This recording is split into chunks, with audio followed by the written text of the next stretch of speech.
governor in Arkansas, and the very first father-daughter ever to be governor of a state is going to give our State of the Union response. And we're excited about it, especially what she's been able to achieve so far as governor in Arkansas, so I'm very excited by that.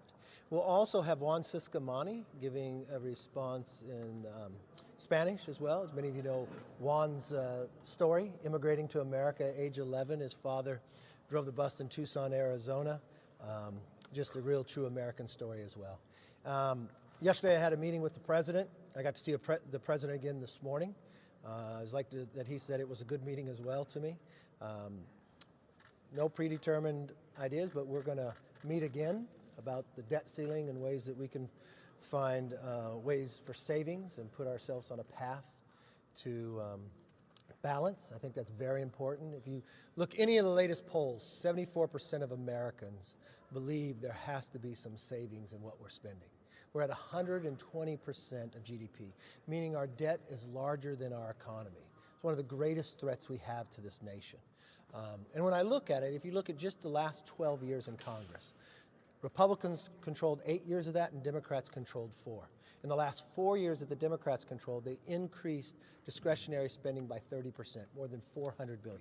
Now, we had controlled it for twice as long. Discretionary spending during those 8 years didn't go up $1. They actually went down $10 billion. So I know we can find savings and get our economy stronger. After, when Republicans were in the majority, we were able to pass that tax package. Revenue into the government has never been higher. It's the highest revenue we've ever seen in. So it's not a revenue problem, it's a spending problem. So we'll continue to work on that. A couple interesting things happen on the floor right now. You had almost, if you combine the number of Democrats who voted no and voted present, there's 100 Democrats that won't stand up against socialism. That's a real concern to me in America today. It's not just, that wasn't a college vote on a college campus. That was a vote in the US Congress that 100 Democrats couldn't say socialism was wrong. That's a scary point of view, but you also understand why we're in a spending problem that they are when they were in the majority. That's why you understand the challenges that we have here. So let me stop there and take any questions you might have.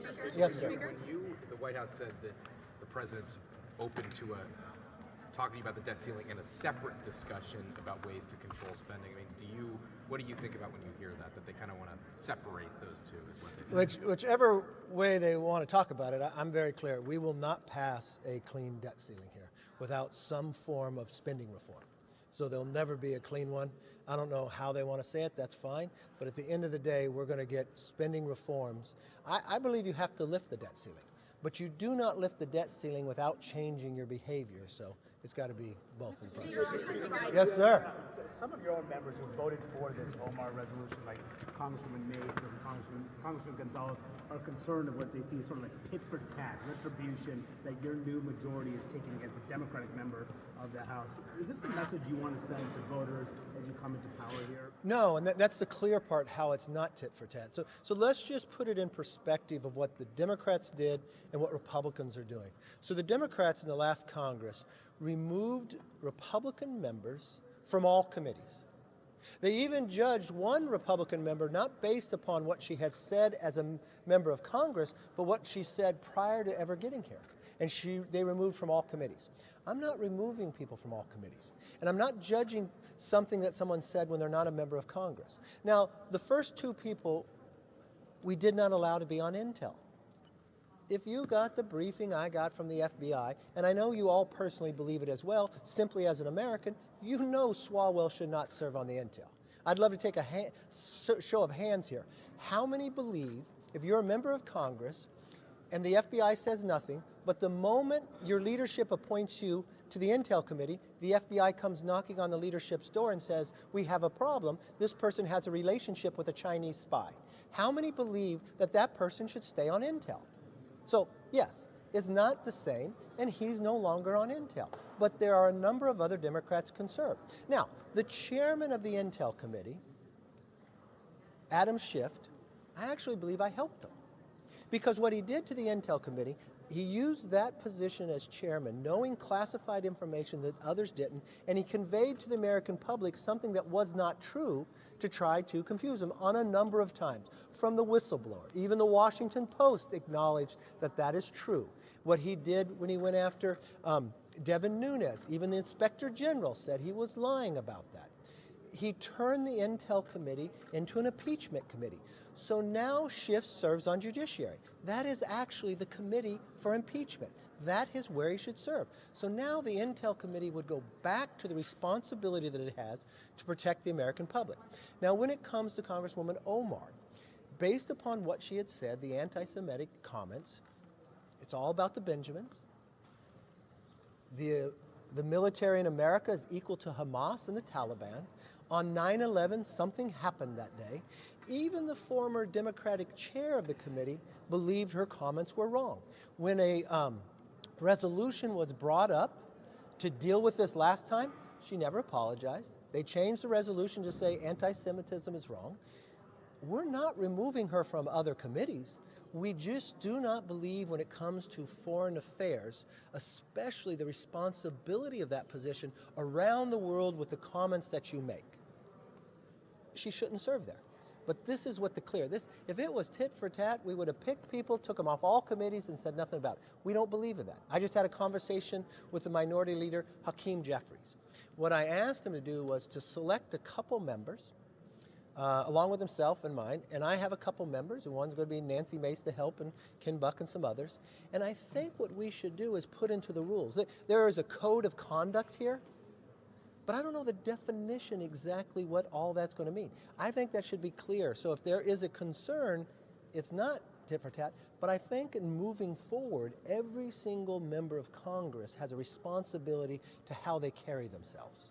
Let me finish the question. And it's responsible upon us to let them know what that is, and then what is the due process in a bipartisan way that we can deal with it. So I'm going to put a group of Democrats that Hakeem will select and a group of Republicans, and we'll work to come and clarify the rules and pass something for not only this Congress, but future Congresses as well. There's an acrimony right now in Congress. We've seen it play out in many of these committee hearings where members are calling each other names. This vote with Congresswoman Omar is a backdrop against this. With the acrimony between Republicans and Democrats right now, how can the American people be confident that you'll be able to get things done? Because this is nothing like the last Congress where you move somebody from all committees. This is nothing like the last Congress where you have a speaker that tells Republicans they can't even be on committees. This is nothing like the last Congress where they would deny the rights for bills to even go through committee. This is nothing like the last Congress where you never had an open rule. So let's just judge the few weeks we've had now to the last Congress. This is the first time in 7 years any bill has come to the floor in an open rule. Almost a decade since a bill has come to the floor that's not an appropriation bill. Look at what we've also done the first week. In a bipartisan way, 146 Democrats joined with us, where we opened a select committee on China. This is actually a fundamentally different Congress. I've had Democrats coming up to me telling me we're running it much better, especially the time allotment. They like the openness and the working. I'll give you another example for an inner workings, right? There's times that I was going to be given a briefing. I call up the minority leader, take the briefing with me. Because there's ways that I look at the way we were treated in the past I don't think was right. And I'm glad you asked this question because this is a much different Congress, much more. Now the public can actually be here. You can be here, how different is that? The public is going to be back in the People's House. We're going to have a State of the Union where the public can actually watch it. So yeah, I'm really excited how this is so different than the last Congress. Just to follow up on Jeffries. I'm really picking one side. Yeah, that's right. Let me come back to you. Go ahead. Yeah, that's unfair. I was really going. On Hunter Biden Yes. and his calls for a federal investigation now into the dissemination of the laptop, how is that going to impact your own investigations into him? I don't think anyway. I think it's delayed in its tactic. I think it's an attorney tactic to try to stop something. The one thing I will say from that, he's acknowledging now it is his laptop. So he was a little slower than the rest of the papers and Twitter and the others, but now we know that it's true. And I think the investigations here, the uniqueness is you'll have Republicans and Democrats, and we'll get to the bottom of all that. And then to follow up just Yes. on Secretary Mayorkas, there's obviously now people calling for articles of impeachment. What about a timeline? When can we see an inquiry happen? Well, listen, we will never use impeachment for political reasons. It's just not going to happen. That doesn't mean if something rises to the level of impeachment, we would not do it. So what you're finding now, committees have just now been organized. I said early on, going down to the border a number of times. Fortunately, the president finally went down to the border after 40-some years. We can't sustain what's happening. Every community now is a border community. We're watching fentanyl. In my own community, a cartel came in and killed 6 people. A young baby shot in the head. The fentanyl that is just decimating the most productive years of Americans between the ages of 18 and 45. So what you'll find is, in the last month, even though we said we were going to have an inquiry, in December, we hit the highest number we've ever hit. So what you'll find is the committees are together, they'll start the inquiry and let it go wherever it takes them. Do you think we have the confidence of the conference to move forward with an inquiry? Oh yeah, I think Democrats will join with us too. Nobody wants to see the border the way it is today. We'll go back here. I just want to get you to comment on some of the things that Leader Jeffrey said. He had a press conference before you. He had these posters up of some of the words that members of your conference have said in the past. So can you just respond to some Democrats who I wasn't at the press conference, so can you tell me an example? Yeah, well, I'm just saying for example, he had comments from Marjorie Taylor Greene up. Is she on Foreign Affairs? No, Is she on Intel? Okay, I make my case. Next question. You've been talking about the meeting with the president again following these discussions. Do you have a timeline for your next meeting with him, and realistically, what are the next steps? Are you going to bring some members perhaps to meet with him at the White House? Are you bringing some Democrats as well? What's the next step in the process? Okay, the next step is very clear. We left it that he'll give me a call in a couple days to set up the next meeting. Not who would come, not any of that. Today I got to see him at the prayer breakfast. He sat next to me and he said, very good meeting. I thought his comments up at the prayer breakfast, that we're going to treat people with respect, and he followed to me, and I have respect for the president, and I want to be very responsible with how we deal with it. I was very clear with the president. We should not wait 5 months. Let's not put America through turmoil, right? I mean, I looked at the latest polling. The greatest fear people have is government. They want their government to actually work. We have a government that's designed. We have a government that the American public decided to have a check and balance, where Republicans in charge of the House, Democrats in the Senate, he has the presidency. So I believe the most sensible way to do this is we sit down together and we start talking. Yesterday, I know before he said he wouldn't negotiate, but yesterday was a very nice conversation for more than an hour. Didn't mean we agreed, but we staked out different positions, and I think at the end of the conversation between both of us, we thought, you know what? This is worthwhile to continue. We're going to continue it. So you're going to have another meeting? Yeah, he's going to come back to me, yes. With regards to classified documents, we've seen pressure in the Senate right now, threats to the Biden administration in order to get that briefing, specifically from Democrats and Republicans on the Senate Intel Committee. Does the House have its own plans to apply pressure on the Biden administration in order to get the briefing that Congress is required to? I mean, this is, take away what we're talking about, but the House and Senate have a constitutional right to oversee this. These agencies do not have a right to withhold information to members of Congress, and especially in the Intel Committee. So you will see members inside the House Intelligence Committee to join with the senators as well. It's just purely the jurisdiction of Congress. On immigration, what's going to happen with Chip Roy's bill on HR 29? Tony Gonzalez has spoken out against it over language about asylum. How do Republicans plan to...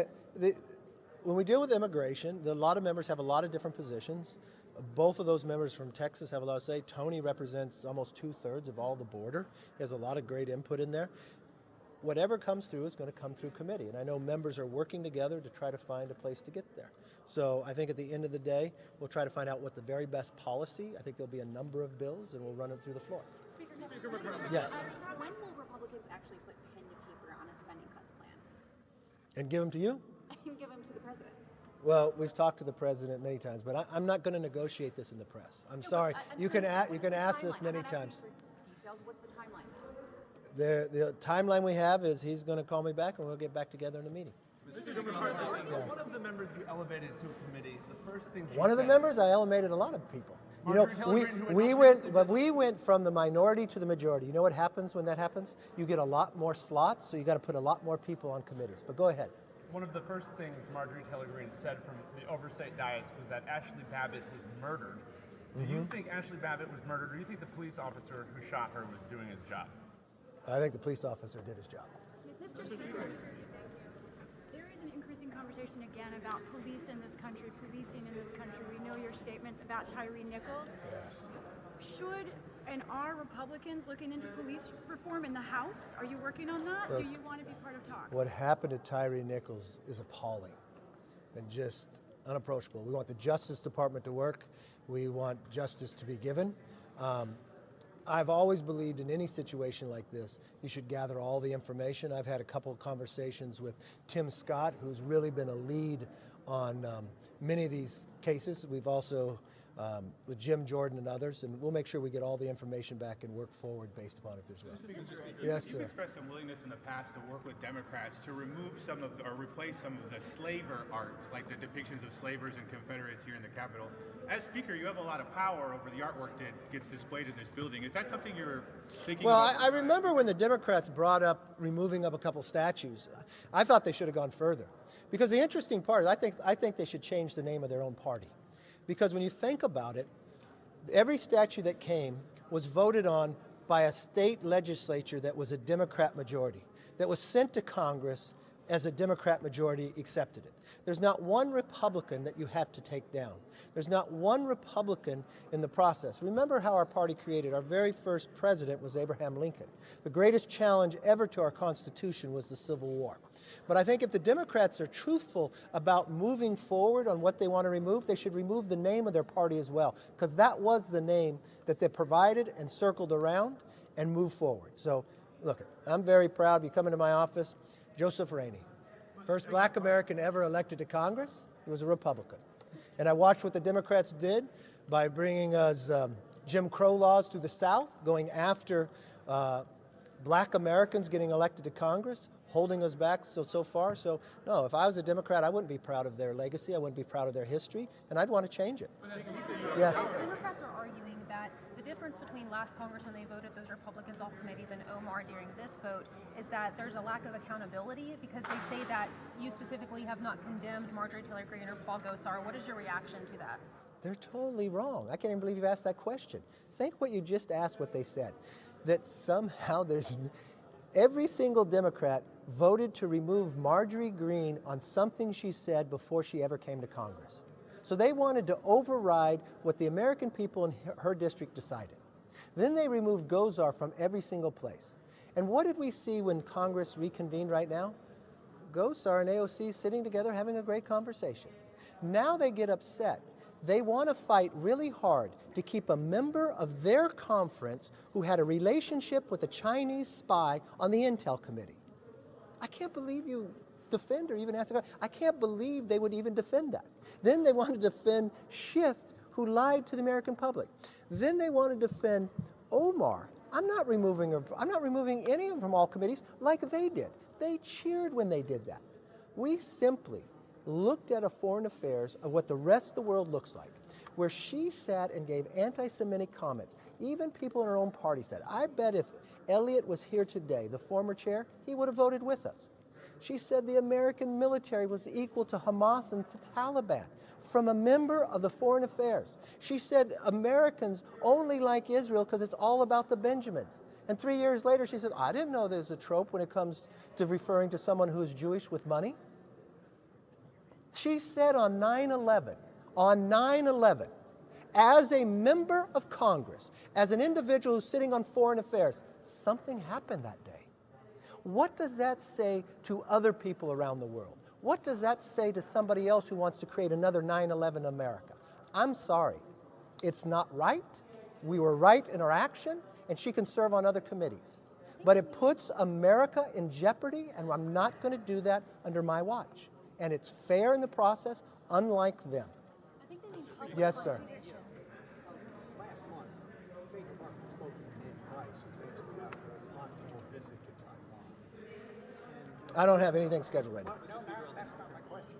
And so, in response, he pointed to Speaker Pelosi's visit and said that the Chinese had used that as a pretext to change the normal across the Taiwan Strait, obviously referring to their escalating their military activities. So my question is, if you go, are you concerned that there might